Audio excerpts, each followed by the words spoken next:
मेरे पास में सिर्फ और सिर्फ 3.7 वोल्ट का लिथियम आयन सेल है। यदि इसको मैं इस वायर से कनेक्ट करता हूं तो कुछ इस तरीके से हीट होने लग जाता है सिर्फ इतने से वोल्टेज से। और अब इस वायर को किसी और शेप में भी बदला जा सकता है। बेसिकली इस वायर से करंट फ्लो हो रहा है और यही करंट इसको हीट कर रहा है। तो करंट की बेसिक हीटिंग प्रॉपर्टी को लेकर वेल्डिंग की जाती है। हमें सिर्फ एक जबरदस्त आर्क दिखाई देती है जब वेल्डिंग होती है तब, लेकिन इसके पीछे मास्टरमाइंड एक ट्रांसफॉर्मर होता है जो एक स्ट्रॉन्ग लोहे की मेटल को कुछ ही मिली सेकेंड में पिघला देता है।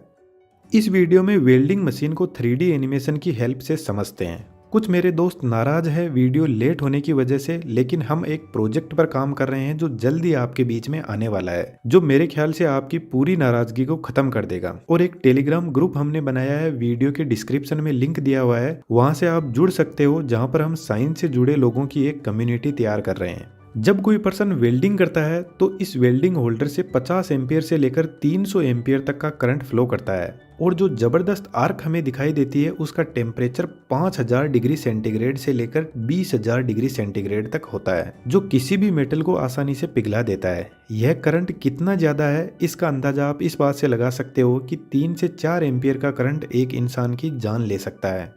वेल्डिंग मशीन में एक वेल्डिंग ट्रांसफॉर्मर होता है जो साइड में रखे इस बॉक्स के अंदर होता है। वेल्डिंग ट्रांसफॉर्मर एक स्टेप डाउन ट्रांसफॉर्मर होता है। जब हम इसको 220 वोल्ट या 440 वोल्ट की सप्लाई देते हैं तो आउटपुट में यह करंट को बहुत ज़्यादा बढ़ा देता है और वोल्टेज को बहुत कम कर देता है। वेल्डिंग ट्रांसफॉर्मर में एक आयरन की कोर होती है कुछ इस टाइप की। इस कोर को यदि पास से देखें तो कुछ इस तरीके के इसमें आयरन के पतले पतले पत्ते होते हैं और हर एक आयरन की कोर को लेमिनेट किया जाता है एडी करंट से बचाने के लिए। एडी करंट आपको आगे समझ में आ जाएगा, लेकिन जो आयरन की कोर है उसमें असल में कोई भी करंट फ्लो नहीं होता है। इस आयरन की कोर पर सबसे पहले प्राइमरी वाइंडिंग को सेट करते हैं। नीचे की तरफ यहाँ पर 2 कॉइल लगी हुई है और यह दोनों प्राइमरी वाइंडिंग ही है। इन दोनों को एक साथ में पैरेलल में कनेक्ट कर देते हैं। जो प्राइमरी वाइंडिंग होती है इसमें 220 वोल्ट की सप्लाई दी जाती है, जिसकी वजह से यहाँ पर करंट कम होता है और वोल्टेज ज़्यादा होता है। इसलिए प्राइमरी वाइंडिंग के अंदर जो वायर लगे रहते हैं उनकी थिकनेस कम होती है। प्राइमरी वाइंडिंग के ऊपर सेकेंडरी वाइंडिंग को सेट किया जाता है और इन दोनों वाइंडिंग को अलग अलग करने के लिए एक लेमिनेशन को यूज किया जाता है, जो कोई पेपर की सीट भी हो सकता है। यह जो सेकेंडरी वाइंडिंग है यही 300 एम्पियर तक का आउटपुट में करंट निकालती है। इसी वजह से इसके वायर की मोटाई भी ज़्यादा होती है। अब आपके दिमाग में 3 क्वेश्चन आने चाहिए। जब प्राइमरी और सेकेंडरी वाइंडिंग एक दूसरे से अलग है, आपस में टच नहीं करती है, तो सेकेंडरी वाइंडिंग में इतना हाई एम्पियर का करंट कैसे निकलता है? Question number 2, secondary winding 50 ampere से लेकर 300 एम्पियर के अलग अलग टर्मिनल हमें आउटपुट में देती है, तो यह सब कैसे किया जाता है? थर्ड नंबर क्वेश्चन का जवाब वीडियो आपको पूरा देखने के बाद में देना है। जब इतना हाई एम्पियर का करंट इस होल्डर से फ्लो होता है तो जो लोग वेल्डिंग करते हैं वह बहुत बार इलेक्ट्रोड को हाथ से टच करते हैं और उनको कोई भी करंट नहीं लगता है। ऐसा क्यों? सबसे पहले क्वेश्चन 1 को सोल्व करते हैं। जब हम प्राइमरी वाइंडिंग में 220 वोल्ट की सप्लाई देते हैं तो प्राइमरी वाइंडिंग में इलेक्ट्रोमैग्नेटिक फील्ड जनरेट होगा। कहने का मतलब प्राइमरी वाइंडिंग एक मैग्नेट की तरह काम करने लग जाएगी और अपने आसपास में इलेक्ट्रिक फील्ड लाइंस जनरेट करेगी कुछ इस तरीके से, जिनको फ्लक्स लाइनें बोलते हैं। और यह फ्लक्स लाइनें सेकेंडरी वाइंडिंग को कट करेगी और सेकेंडरी वाइंडिंग में भी करंट फ्लो होना शुरू हो जाएगा, जिसको ईएमएफ बोला जाता है। जो फ्लक्स लाइन होती है हमें दिखाई नहीं देती है, लेकिन जैसे ही प्राइमरी वाइंडिंग में सप्लाई आएगी तो यह अपने आसपास में फील्ड जनरेट करेगी और यह सेम फील्ड सेकेंडरी वाइंडिंग के साथ साथ आयरन की कोर के भी कांटेक्ट में आएगा और इस आयरन की कोर में भी एक करंट फ्लो होना शुरू हो जाएगा, जिसको बोलते हैं एडी करंट। और इस करंट की हमें जरूरत नहीं होती, लेकिन फिर भी अपने आप आयरन की कोर में फ्लो होना शुरू हो जाता है। इसलिए इस एडी करंट से बचने के लिए आयरन की कोर को लेमिनेट किया जाता है।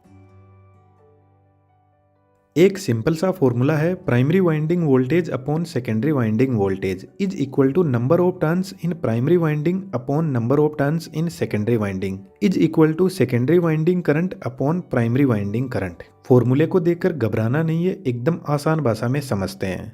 जो हमने प्राइमरी वाइंडिंग में वोल्टेज दिया है 220 वोल्ट, वही प्राइमरी वाइंडिंग वोल्टेज है। और जो सेकेंडरी वाइंडिंग में वोल्टेज हमें मिलता है वह बहुत कम वोल्टेज मिलता है, जिसको अभी हमें पता नहीं है कि हमें कितना वोल्टेज मिल रहा है। लेकिन हमें इस बात का पता है कि प्राइमरी वाइंडिंग को जब हमने बनाया था तो उसमें वायर के कितने टर्न लगाए थे। तो प्राइमरी वाइंडिंग की पहली कोइल में 224 टर्न है और दूसरी में भी 224 है, तो टोटल हो गए 448।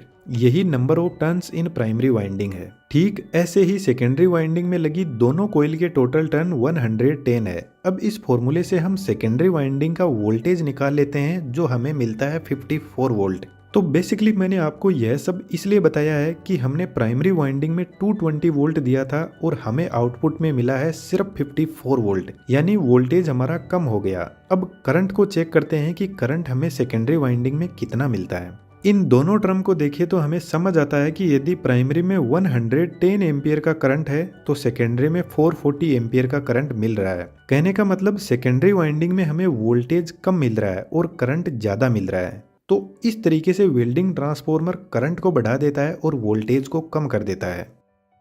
इसीलिए जो सेकेंडरी वाइंडिंग होती है उसमें नंबर ऑफ टर्न्स कम होते हैं प्राइमरी वाइंडिंग से, और जब टर्न्स कम होंगे तो वोल्टेज कम हो जाएगा और वोल्टेज का करंट से उल्टा रिलेशन होता है। जब वोल्टेज कम होता है तो करंट बढ़ जाता है। इसलिए सेकेंडरी वाइंडिंग में वायर मोटे लगे रहते हैं ताकि ज्यादा करंट को वह सहन कर सके। अब आते हैं दूसरे क्वेश्चन की तरफ। यदि हम चेक करें सेकेंडरी वाइंडिंग के इस टर्मिनल और इस टर्मिनल के बीच का वोल्टेज तो हमें पूरा 54 वोल्ट मिलेगा। लेकिन मान लो वाइंडिंग के बीच में हम एक पॉइंट बना लेते हैं, तो क्या अब हमें इन दोनों टर्मिनल के बीच में 54 वोल्ट मिलेंगे? बिल्कुल भी नहीं, क्योंकि अब हमारे टर्न भी कम हो गए तो वोल्टेज भी कम हो जाएगा और करंट हमारा और ज्यादा बढ़ जाएगा। इस तरीके से इस वाइंडिंग के बीच बीच में से एक एक टेप निकालकर हमें आउटपुट में बहुत सारे टर्मिनल दिए रहते हैं अलग अलग करंट के लिए।